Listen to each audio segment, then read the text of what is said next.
Bonjour à tous, et bienvenue dans ce journal d'information alternative. Nous sommes le 8 mai 2016. Commençons. Le 2 mai, Moscou a accusé Obama de violer la souveraineté de la Syrie en y envoyant 250 militaires, sans le consentement syrien. Nous ne pouvons qu'être préoccupés par le fait que telles actions sont effectuées par les États-Unis sans le consentement de la République arabe syrienne, a confié à l'agence de presse russe TASS le vice-ministre russe des Affaires étrangères, Sergueï Ryabkov, concernant l'arrivée prochaine de soldats américains en Syrie. C'est une violation de souveraineté, a-t-il ajouté. Je souligne qu'une évaluation politique officielle similaire a été déjà faite par Damas et que nous exprimons notre solidarité totale avec cela, a ajouté le diplomate russe. Le 25 avril, le président américain Barack Obama a confirmé son intention d'augmenter la présence militaire américaine en Syrie en déployant 250 militaires supplémentaires portant leur total à 300. Selon le président américain, ces soldats aideront à expulser Daesh. Cette mesure a suscité la perplexité, parce qu'elle contredit la promesse de ne pas déployer de militaires américains au sol en Syrie, qu'avait fait Barack Obama en 2013. Il avait déjà rompu cet engagement l'an dernier pour la première fois en envoyant 50 soldats des forces spéciales en Syrie, qualifiant cet acte de mesure contre-terroriste et non pas de premier pas avant un engagement au sol. Obama est encore pris une fois de plus en flagrant délit de mensonge. Comment un État peut-il se permettre d'aller intervenir chez quelqu'un sans son autorisation et invitation? J'aimerais bien voir débarquer 250 soldats syriens aux USA juste, pour voir à quel traitement ils auraient droit. Encore une tentative, pour provoquer un accident, de manière à justifier une nouvelle invasion. Le 4 mai, on apprend une merveilleuse nouvelle. Greenpeace Pays-Bas nous ont rendu service en divulguant 248 pages tenues secrètes du traité de libre-échange actuellement négocié entre les USA et l'Union européenne. Ce traité, discuté dans le plus grand secret depuis bientôt 3 ans, est le plus grand accord commercial de tous les temps. Il couvrirait en effet près d'un tiers des échanges commerciaux mondiaux. Absence du principe de précaution, confirmation de l'influence des lobbies économiques sur les négociations, ces documents confirment ce que les organisations de la société civile ne cessent de clamer, ce traité ferait passer les intérêts des grandes entreprises avant la protection des consommateurs et de l'environnement et porterait un coup terrible à la démocratie. Première conséquence directe de ces révélations, le secrétaire d'État au commerce extérieur, Matthias Fekl, a déclaré ce matin que l'arrêt des négociations était l'option la plus probable. Ce traité nous concerne toutes et tous et mérite un véritable débat démocratique. En tant que citoyen, vous pouvez prendre connaissance des documents, diffuser l'information autour de vous et demander aussi une réglementation pour mieux protéger les lanceurs d'alerte, courageux et nécessaire pour défendre nos libertés et nos droits. Pour soutenir celles et ceux qui prennent des risques pour notre démocratie, signez la pétition, dont le lien est dans la description. Le 7 mai, on apprend que Pierre Jovanovic, le journaliste, écrivain et économiste indépendant a été invité sur Russia Today. Il a abordé la manipulation des cours de l'or et un système monétaire international, qui serait au bord de l'explosion. Pierre Jovanovic s'est taillé au fil des ans une solide réputation de grande gueule du journalisme économique. Il est l'auteur de la revue de presse internationale de l'apocalypse financière et de plusieurs livres dont son dernier opus 666. Dans cet ouvrage, il décrit comment la planche à billets américaine va amener les banques à leur faillite et déclencher la grande révolte des peuples. Vous l'aurez compris, la langue de bois n'est pas son fort. Dans cet entretien, Pierre Jovanovic revient sur la manipulation des cours de l'or et un système monétaire international, qui serait au bord de l'explosion. Planche à billets, rôle de la CIA, silence des médias, trahison des élites, le journaliste ratisse large.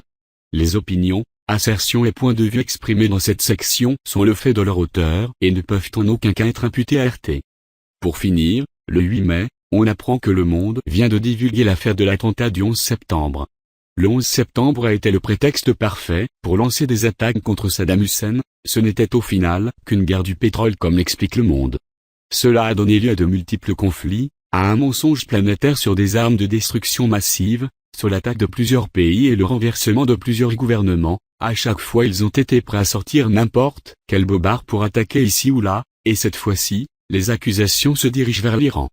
Depuis tout ce temps, la guerre contre le terrorisme a coûté 1,3 million de vies humaines, et 1600 milliards de dollars, et on nous explique maintenant que c'est l'Iran derrière les attaques et qu'ils se sont trompés durant 15 ans. Du coup, c'est la cash machine qui doit s'enclencher, et plus de 10 milliards de dollars qui doivent être payés aux familles des victimes. Oubliez tout ce que l'on vous a raconté sur le fameux 11 septembre 2001, les attentats contre les tours jumelles de New York et contre le Pentagone. 15 ans après, le tribunal de New York vient de statuer. C'est l'Iran le responsable. Cela ressemble à une blague ou un canular, mais ce n'en est pas. Selon Bloomberg, le juge George Daniel a conclu, le 10 mars 2016, que l'Iran était derrière les pirates de l'air qui ont perpétré les attentats de New York, de Washington DC et de Pennsylvanie, qui ont fait de 1977 morts, et le condamne à payer la somme de 10,5 milliards de dollars de dommages aux familles des victimes. Ben Laden? Il n'est mentionné nulle part. Le juge ne s'attarde pas sur le fait que si Ben Laden était innocent, son exécution par les Navy Seals, au nom de son implication supposée dans ces attaques, serait un meurtre pur et simple. Il ne s'attarde pas non plus sur la nationalité des supposés pirates de l'air. Si l'on se souvient bien, la version officielle avait établi qu'ils étaient saoudiens pour la plupart. Le juge a dû l'oublier. Pour lui, c'étaient des agents iraniens. Pendant 15 ans, le 11 septembre, Al-Qaïda, le terroriste arabe, puis par extension le terroriste musulman, ont servi de pilier à la conduite des politiques étrangères des pays occidentaux, et ont radicalement modifié les mentalités des populations occidentales vis-à-vis du monde musulman. Durant ces 15 années, il n'y a pas eu un seul jour où il n'y a pas eu de mort dans des régions arabo-musulmanes, à cause de ces fameux attentats. Aujourd'hui que la haine est bien installée et que la guerre des civilisations suit son cours, s'agit-il d'aller plus loin?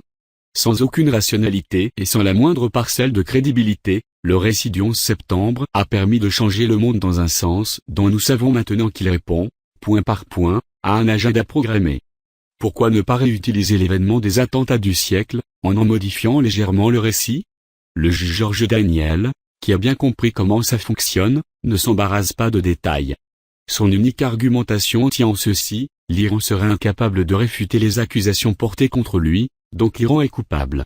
Il ne cherche même pas à savoir si, effectivement, l'Iran n'est pas en mesure de se défendre. Pour lui, c'est un fait acquis. À quoi bon aller plus loin? Quelle que soit l'absurdité de la situation créée par le juge new-yorkais, son jugement aura des conséquences. Il reste à savoir ce qui a motivé ce jugement et l'exploitation qui en sera faite. Et l'Arabie Saoudite alors? Ils ne sont plus concernés? Rien? Vraiment? Pourtant, ce pays a bien commis des actes sur le sol américain. États-Unis, les avocats pour des familles des victimes des attaques terroristes du 11 septembre 2001 aux États-Unis ont réclamé, jeudi, devant un tribunal fédéral d'appel, le rétablissement de l'Arabie Saoudite à titre de défendant dans une poursuite. L'appel demande à la Cour de renverser la décision d'un tribunal inférieur, rendue en août. L'avocat Jerry Goldman a affirmé que l'appel avait été déposé au nom de près de 3000 familles ayant perdu des proches le 11 septembre 2001. 15 des 19 pirates de l'air dans les attaques en 2001 étaient des citoyens de l'Arabie Saoudite. Il a fait valoir que le juge de Manhattan avait fait erreur en concluant que l'Arabie Saoudite était protégée par l'immunité souveraine. Mais Goldman a dit croire que les plaignants avaient démontré que le royaume de l'Arabie Saoudite avait commis des gestes en sol américain ayant été déterminants dans la planification et l'exécution des attaques du 11 septembre. Des avocats pour l'Arabie Saoudite n'avaient pas répondu aux appels à commenter dans l'immédiat. Les poursuites ont été lancées en 2002 et dans les années suivantes contre des pays, des entreprises et des organisations soupçonnées d'avoir aidé Al-Qaïda et d'autres groupes terroristes. Elles réclament des milliards de dollars en dommages. Voilà que ce journal se termine. Sur ce, je vous dis à la semaine prochaine pour un nouveau journal. D'ici là, portez-vous bien et n'hésitez pas à me suivre sur Twitter et sur Facebook, je suis inscrit au nom de Linux FR. Vous pouvez aussi visiter mon site internet, le lien est dans la description.